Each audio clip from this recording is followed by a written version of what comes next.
Coming up on PNN 5 at 5, parents in Holly Springs, North Carolina are alarmed after a trick-or-treat turned dangerous. Also, hundreds of kilos of cocaine have been confiscated by South Carolina police. All these stories and more. PNN 5 at 5 starts now. From the School of Communication Studio at East Carolina University, this is Pirate News Network. Hi, I'm Jesse Deal. Welcome to Pirate News Network. First off, an amazing look from outer space of the flooding that hit South Carolina earlier this month. NASA recently released this image from a weather satellite. It shows much of the flooding running off into the Atlantic Ocean, bringing with it nutrients and organic material. Portions of South Carolina were devastated by heavy rains and floods earlier this month, thanks in large part to Hurricane Joaquin. At least 15 people were killed in the incident statewide. Experts fear damage in the state will likely be in the billions of dollars. Some parents in North Carolina are on edge after multiple reports of Halloween candy tampering. The latest cases come out of Holly Springs, where police say 2 needles were discovered. Catherine Brown reports. Mom, I just found a needle in my candy bar. Words Ada Melendez was stunned to hear from her 9-year-old son as he dug through his Halloween candy. So he bit it with the side of his teeth, and that's when he felt the metal. She called police, who inspected Christopher's entire candy stash and found a second needle. Like the first, it was embedded in an unopened, seemingly perfectly packaged fun-size Snickers bar. It can be nearly impossible to tell if your child's candy has been tampered with. Take a look at these. They both look virtually untouched, but both have needles inside. We know that because they were put there by Dr. Samir Maroof to demonstrate how difficult needles are to spot.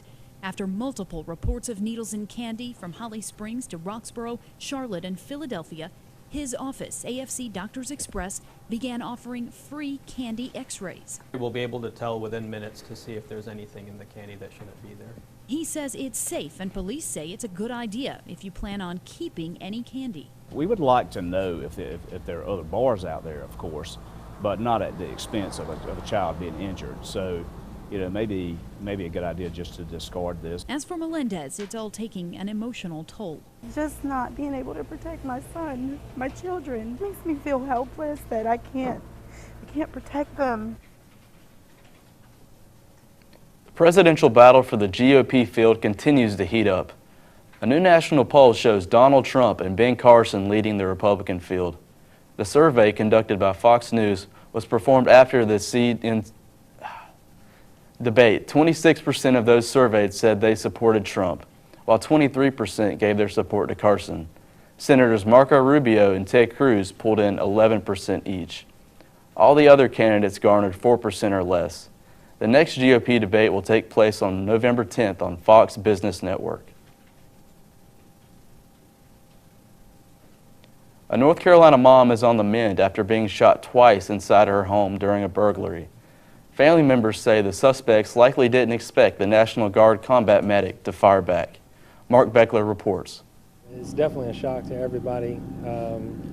You know, so far, you know, Samantha's not out of the woods yet. Paul Bunce told us his daughter-in-law, Samantha Bunce, was feeding her baby yesterday morning when she heard knocking and then the front doorbell ring. She was a little hesitant to answer because she was feeding the baby and all, and then the intruders came in. Bunce says there were 2 suspects with a gun who met his daughter-in-law at her bedroom door.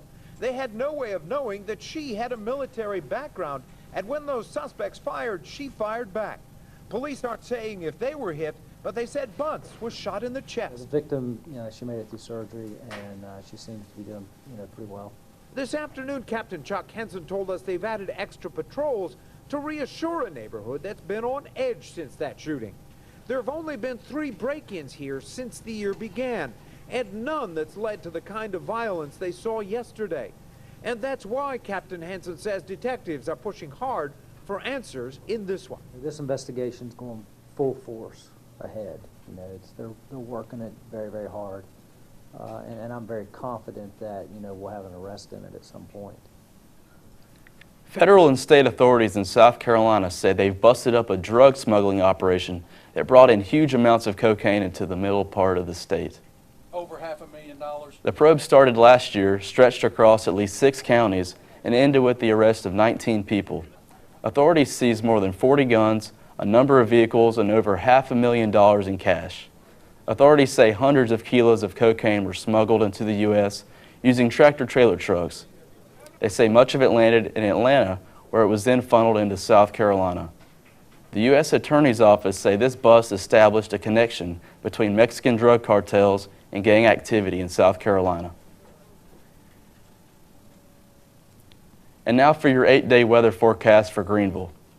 Expect highs in the 70s on Friday, with Saturday things cooling off to around 60 degrees Sunday.